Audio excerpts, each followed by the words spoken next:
Hey friends, today we're checking out some Keckle vintage brass furniture decor pieces, and these are little corner protectors, and they go on like a trunk or a box or any square thing you might have. So what is this? This is a 4-piece, and it comes with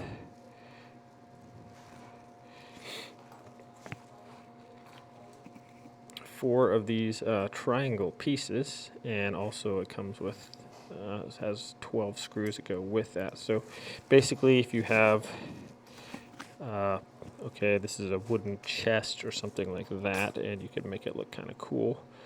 Put these on the corner and fasten those with your screws on there, and it adds actually kind of a vintage decor look to it, as you could see. Looks pretty neat, and you can just screw those on. So anything that you have, these will help protect the corner. So you might have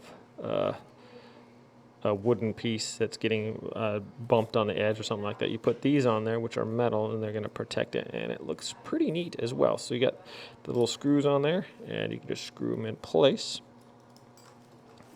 So that's kind of cool. They look kind of distressed as well, so you guys can see. So it looks gives it kind of like an older feel to it. So pretty neat little pieces here. You can grab them from Amazon for about $3. So not bad at all. I'll leave a link in the description below. You guys can check that out if you want to. Thanks for watching this little unbagging / review video. Everyone have a great day out there, and we'll see you next time.